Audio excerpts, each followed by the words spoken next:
We didn't use one power tool for this project. I'm going to show you how to make a DIY wooden flag for your yard. We are making yard signs in the shape of a flag, and we're not using power tools. In fact, we're going to be using yardsticks, paint stirrers, hot glue, and of course some staples. This is brought to you by Arrow Tool Group, and I'm also going to show you as a bonus how to make this wooden soccer ball. And again, no power tools, just some paint and a little bit of creativity. We're going to lay out these 15 yardsticks on a flat surface and then take paint stirrers to create some bracing on the back. And you want to make sure that they're nice and even, so use one of your edges to just line them up, and then it's time to staple them. I'm using the Arrow 5-in-1, which actually allows you to shoot 5 different fasteners and different sizes of each. So I'm using the T50 staples here, which are heavy duty. I found that the 5/16 staple works really well. You can use up to 1/2 inch, but that's cutting it a little too close. And if you go a little too deep, you will see them on the other side. 5/16 is probably the best size staple to use. Now, this wooden flag is not going to have a flag in the back. It's just going to have the bracing. And if you don't want the staples to be shown, this is the best time to cover them up with hot glue. So what I did was I took another paint stirrer and put some glue on in between and sandwiched them just to kind of finish the back off a little bit so that you didn't see a bunch of staples back there. I also added some additional bracing at both ends. So I did 1 coat of spray primer on the back, and then for the second coat, I used the primer in the can. It just had better coverage. And if you're going to be leaving this outside for it to be exposed to any rain, I would definitely use exterior paint. Now, before I got started with priming and painting this, I wanted to lay out my flag. Now, I'm testing this out with a Union Jack flag because I wanted to see if this was going to work. Now, there's a website that I use. There's 2 websites. The first one is called pixabay.com. That is a free site where you can get a royalty-free image of anything. And then I go to another site and upload it called rasterbaiter.net. I'll leave these links down below for you. This is a site that allows you to blow up any image and make a poster. So basically we're making a poster and we are going to glue it, decoupage it onto our DIY flag that we're making with rulers and paint stirrers. So you're using your home printer to print this out, and a lot of times it's multiple sheets, right? It's 15 sheets, 20 sheets, depending on how large you want to go. And you're going to have to trim off of the excess edges, and then you're going to have to glue it down. Now, it's not going to fit perfectly. It's not going to be a completely seamless project, but it does give you an idea of what you can do when you're blowing up images and then decoupaging them to canvases, boards, like what we're doing here. So when I did my test, I really liked it, and I said, okay, I'm ready to print out my Spain flag because we are going to do a Spain flag, and we're going to use our Arrow scissors to trim everything away, all the white part that you see here from the printer. And you're going to want to use good quality paper because if you're using cheap paper, this could actually tear as you're trying to decoupage it down.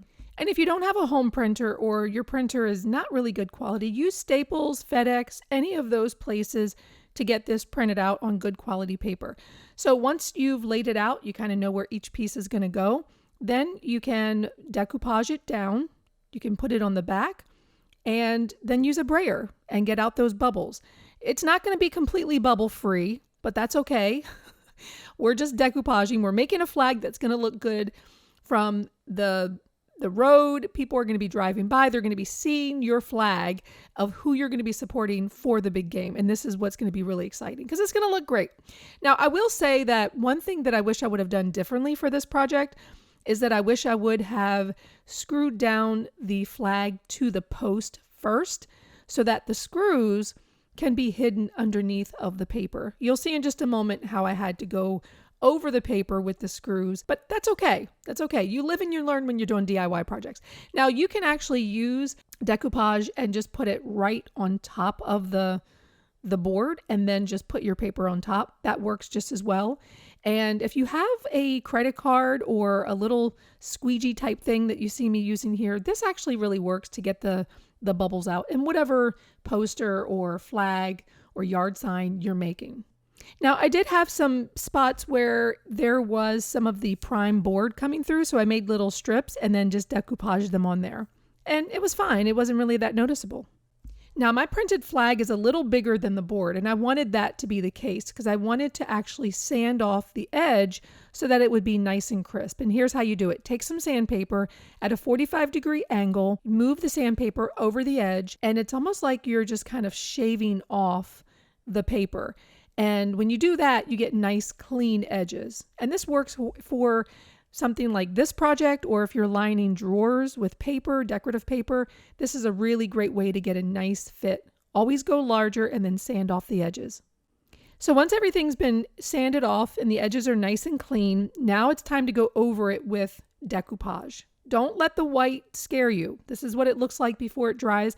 I like using the matte because the matte is not going to highlight any bubbles you have in your flag.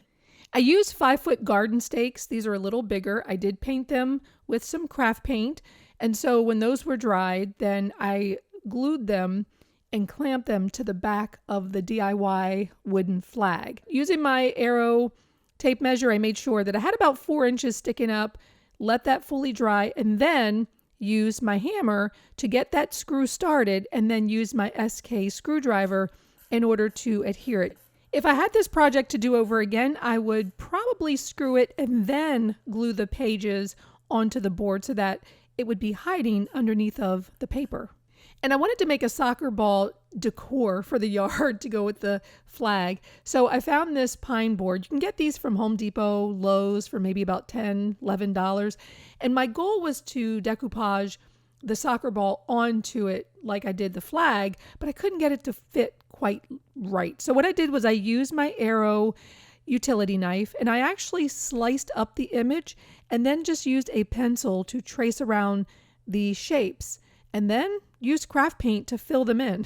But before I filled them in, I just used a marker to go over the pencil and then I used craft paint to fill it in, and it actually worked pretty well. So that's a way that you could do this, by just cutting out the pieces and then using your pencil to trace onto the board. And this looks pretty good. And I'm trying my new Arrow T301 stapler to staple some paint stirs to the back. This is how I'm going to stake it into the ground. Now, if you're using something that actually is sharp, that actually works better, which you'll see in just a moment how I need to kind of jimmy this into the ground. But I didn't put another piece on the back. I just painted over the staples because it's black. It was fine. But let's go ahead and look at how we're actually getting these into the ground. Now I'm just using a hammer with a wooden stake here just to create some space in the ground. But if you have a power drill with an auger, you can easily drill a hole and these will fit in there nicely. But I'm just using my hammer and a wooden stake, and it seemed to work pretty good. Just make sure that you're wiggling it in there to create some space. So I did that for the soccer ball decor and then for the flag post. Now this one's going to be a little bigger, so I had to really use the hammer to get in there and just loosen up that soil so that it could fit inside of that hole. And once I got it in place, I used my hammer to further secure it. And of course, we want to make sure that it's plumb, so I used my Arrow level to make sure that it wasn't lopsided. We are having fun with these projects, and I know this is a project that your kids are going to love. No power tools, just a little bit of paint, some creativity, and of course, Arrow hand tools. You can find them at arrowtoolgroup.com. Get everything that you need. And remember, we've got other tutorials. We've got rebounders. We've got a PVC backyard soccer goal. Everything you need to get ready for the big game. Are you ready for the big game? Because I know we are. We'll see you next project.